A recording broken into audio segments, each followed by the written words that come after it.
A Beginner's Guide to the Stock Market by Matthew R. Kratter.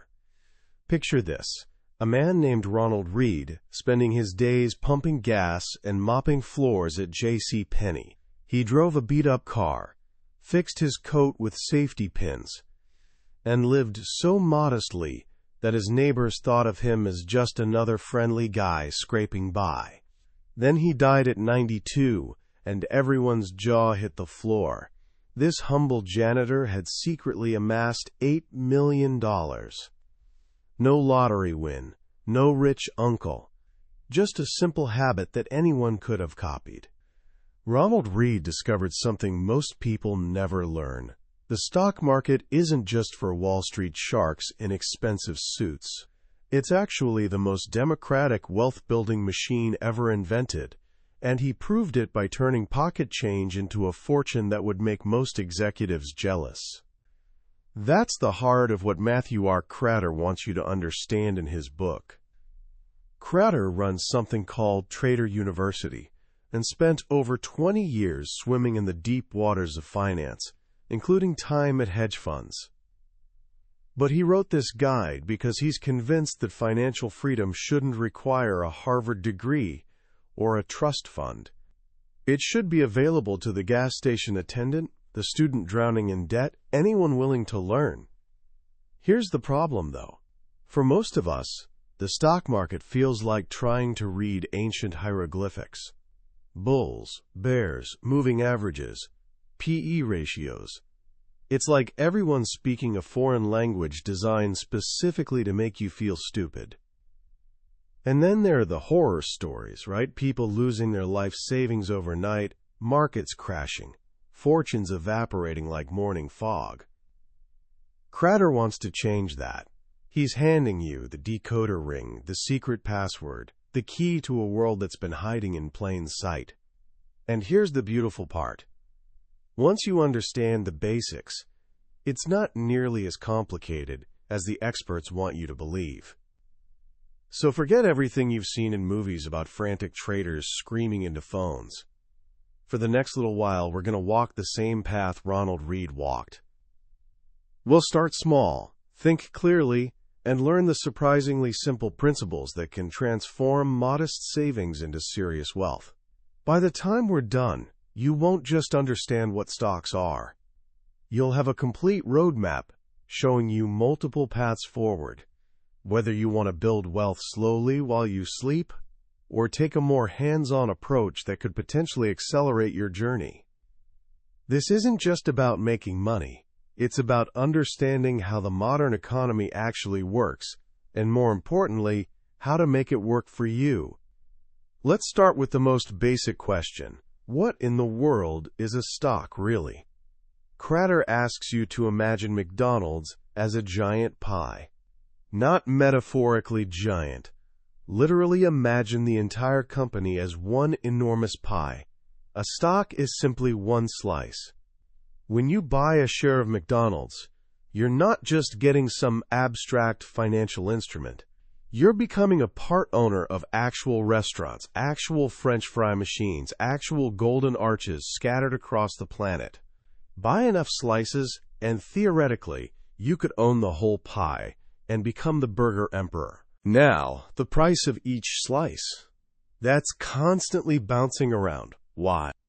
Because millions of people and incredibly sophisticated computers are processing news, rumors, and data every single second, collectively deciding what the entire pie is worth. McDonald's launches an amazing new burger that goes viral. The pie just got more valuable, so each slice costs more. They report disappointing sales, the pie shrinks, and slice prices drop. This total value of all the slices combined is called the market capitalization, or just market cap. When news anchors breathlessly report that Apple hit $1 trillion valuation, they're talking about what the entire pie would cost if you bought every single slice. But here's where it gets interesting, and where most beginners get completely confused. The legendary hockey player Wayne Gretzky once said, "I skate to where the puck is going to be, not where it has been. The stock market does exactly the same thing. It's always looking forward, trying to predict the next 3 to 6 months. This creates situations that seem absolutely bonkers. A company announces record profits, better than anyone expected, and the next day the stock price crashes. What gives? Simple. Somewhere in that announcement, maybe in the CEO's voice during the call, maybe in a footnote about future challenges, the market heard something that suggested trouble ahead. While everyone else was celebrating yesterday's success, the market was already skating toward where the puck is heading next. Your job, as an investor, learn to skate like Gretzky, not like everyone else. So how do you actually get in the game? How do you buy your first slice of pie? You need a middleman called a broker, but don't worry, you're not calling some guy in a pinstripe suit anymore. Companies like Robinhood, Charles Schwab, or Fidelity let you open an account from your couch, in your pajamas, while eating actual pie if you want. Many don't even charge fees anymore, which is a complete game changer for people just starting out. Once your account is open, you face your first crucial decision. When you're ready to buy a stock, you'll see two options: market order or limit order. This choice matters more than you might think. A market order basically says, get me this stock right now, I don't care what it costs. A limit order says, I'll only pay this specific price or less. Why does this matter? Because every stock has two prices happening simultaneously. There's the bid, what buyers are willing to pay, and the ask, what sellers want. The gap between them is called the bid-ask spread. For hugely popular stocks like Apple, that spread might be a single penny. No big deal. But for lesser-known stocks that don't trade as much, that spread could be enormous. Imagine the bid is $50, and the ask is $52. You place a market order to buy, you get filled at $52. Immediately change your mind and place a market order to sell, you'll get $50. The stock didn't move at all, and you just lost money. Kratter's advice is crystal clear. Until you really know what you're doing, almost always use limit orders. It's like having a safety net that protects you from hidden costs and sudden price spikes. All right, you've got your account set up, you know how to place an order. Now comes the million-dollar question. Literally, what should you actually buy? For most people just starting out, Kratter suggests something that might sound boring but is actually brilliant. Don't try to pick individual stocks at all. Instead of searching for the needle, just buy the entire haystack. You do this through something called an index. An index is just a pre-made basket of stocks. The most famous is the S&P 500, which contains the 500 biggest, most influential companies in America. Trying to buy all 500 yourself would be a nightmare of logistics and fees. Fortunately, there's this genius invention called an ETF, or exchange-traded fund. An ETF is a single stock that represents an entire basket. Want to own a piece of all 500 companies in the S&P 500? Just buy one stock with the ticker symbol SPY. More interested in big tech companies like Apple, Google, and Amazon? Buy the NASDAQ 100 index through QQQ. This approach is called indexing, and it's a form of passive investing. You're not trying to be clever or outsmart anyone. You're simply accepting whatever the overall market returns, which historically has been pretty darn good. To make it even more effective, many people use something called cost averaging. That's just a fancy way of saying you invest the same amount every month, say $100. When the market is expensive, your $100 buys fewer shares. When there's a dip, your $100 buys more shares. Over time, this smooths everything out and gives you a solid average price. Buying something like SPY and just leaving it alone for 30 years is genuinely one of the most reliable ways to build wealth that anyone has ever discovered. But maybe you want something more personal. Maybe you want to feel more connected to your investments, like Ronald Read did. That brings us to the second path, dividend investing. This was Ronald Read's not-so-secret weapon. Some companies, usually the older, more stable ones, decide to share their profits directly with their owners. These cash payments are called dividends, and they typically show up in your account every 3 months. When you own dividend stocks, money just appears, regardless of whether the stock market is having a good day or a terrible one. It's like owning a rental property, except you never get a midnight call about a broken water heater. The real magic happens when you take that dividend cash and immediately use it to buy more shares of the dividend-paying stock. Those new shares then pay you even more dividends next quarter, which you use to buy even more shares. It creates this beautiful snowball effect, growing larger and faster as it rolls forward through the years.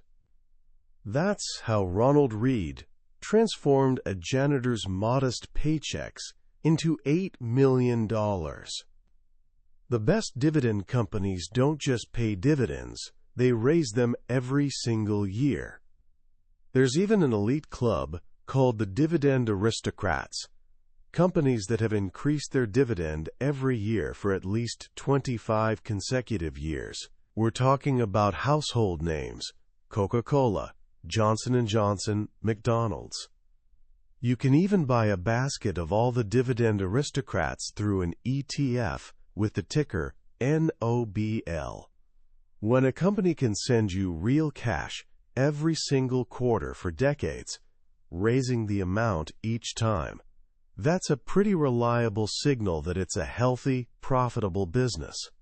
After all, you can't fake cash in your account. This brings us to the third path, championed by the most famous investor on the planet, Warren Buffett. His strategy sounds almost too simple. Find an excellent company, buy it at a reasonable price, and then just hold it for decades. Of course, the tricky part is figuring out what makes a company excellent and what price counts as reasonable. Buffett's secret weapon is something he calls pricing power. It's the ability to raise prices without losing customers. Think about the difference here. If your local gas station raises prices by 10 cents, you'll probably drive across the street to save money. Gas is gas. It's a commodity. But when Apple raises the price of the new iPhone, people camp outside stores to buy it. When Coca-Cola costs a bit more, you probably don't even notice. That's pricing power. Buffett has a great line about this. If you need to have a prayer session before raising your prices by 10%, you've got a terrible business. So how do you invest like Buffett? Kratter offers a brilliant shortcut. Just copy him. Every year, Buffett's company, Berkshire Hathaway, publishes a letter to shareholders listing every major stock he owns. You can literally peek at his homework. Stocks like American Express, Apple, Bank of America, Coca-Cola, and build your own similar portfolio. Even easier?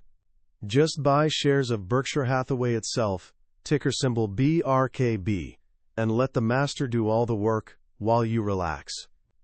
Now, these first 3 strategies, indexing, dividend investing, and the Buffett approach, are all part of what's called long-term investing. Buy and hold, sometimes for decades. But there's another world, a faster-paced universe called trading. Traders hold stocks for shorter periods, months, weeks, days, sometimes just hours. Kratter emphasizes that neither approach is superior. They're just different tools for different goals and different personalities. Let's explore some of the traders' tools. Many new traders get seduced by something called value investing, which sounds sensible. Buy things for less than they're worth. This often gets misunderstood as simply buying stocks that look cheap, specifically stocks with a low price-to-earnings ratio, or PE. The PE ratio just compares a company's stock price to how much profit it makes. A low PE supposedly means you're getting a bargain. But Kratter issues a serious warning. For beginners, stocks with very low P/E ratios are almost always traps. They're cheap for a reason. These are usually companies drowning in debt, selling outdated products, or watching their revenues vanish. He gives a perfect example from 2009. You could buy shares in Blockbuster Video at a super low P/E of just 2, looked like an absolute steal. Or, you could buy shares in this newer company called Netflix at a much more expensive P/E of 26, which was the better choice. Blockbuster looked cheap because its earnings were about to disappear completely as the entire business model collapsed. Netflix looked expensive because its earnings were about to explode upward. Buying cheap stocks that are heading towards zero is never a bargain, no matter how cheap they get. This is what's called a value trap, and it's claimed countless victims. A much more powerful strategy for traders, Kratter argues, is focusing on growth stocks. These are companies rapidly expanding their revenues and earnings. And here's the first rule. Completely ignore the high P/E ratio. Great, fast-growing companies almost always look expensive by traditional measures. Amazon traded at sky-high P/E ratios for years, and it made long-term shareholders incredibly wealthy. So how do you trade these rocket ships? Kratter's approach is counterintuitive, but powerful. He actually likes buying growth stocks when they're hitting new 52-week highs, or even all-time highs. This sounds crazy to most people. Isn't buying at the absolute peak incredibly risky? But think about the psychology for a moment. When a stock is at an all-time high, every single person who owns it has a profit. Nobody's sitting there frustrated, waiting to dump their shares just to break even. The only people in pain are the short sellers, traders who bet against the stock. As it climbs higher, they're forced to buy shares to cover their losses, which adds even more rocket fuel, pushing the price higher still. To do this safely, Kratter uses simple technical guideposts. He only buys if the price is above something called its 50-day moving average, and that 50-day is above the 200-day moving average. Don't worry about the math. It's just a simple visual check confirming the stock is in a healthy uptrend. A growth stock in a downtrend, by contrast, is one of the most dangerous things in the entire market. An even more volatile playground for traders is the world of IPOs, or initial public offerings. This is when a private company first offers its shares to regular people like us. There's usually tons of media hype around big IPOs, like Uber or Facebook. But Kratter warns that an IPO is often a giant transfer of wealth from what insiders call the dumb money, that's us regular folks, to the smart money, the company founders and early investors who are cashing out. You have to ask yourself, if the company's future is so incredibly bright, why are the people who know it best selling their shares? The nature of IPOs has changed dramatically too. Amazon went public just 3 years after it was founded, with a tiny valuation of around $438 million. This let public investors ride its incredible journey to becoming a trillion-dollar company.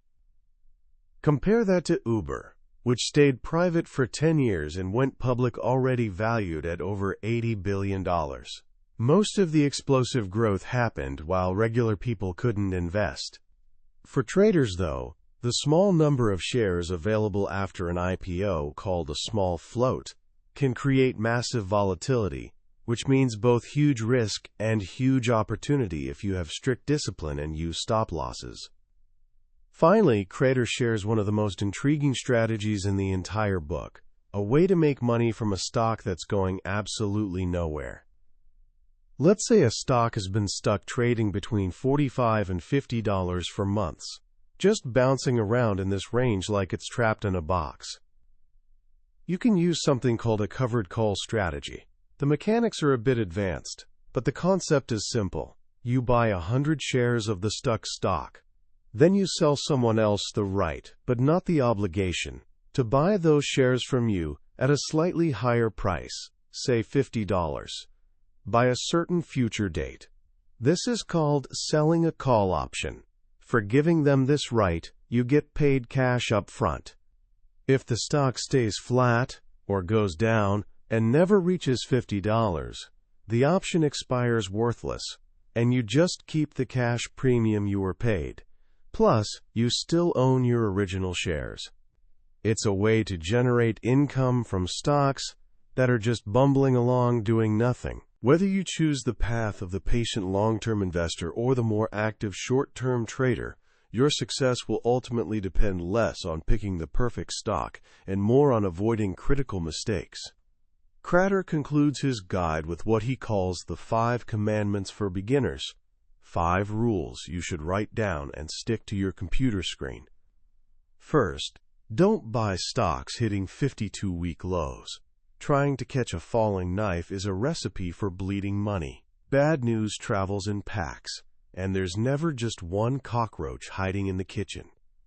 Second, don't trade penny stocks. These are stocks trading for under $5, and they're a minefield of fraud, terrible companies, and wild volatility.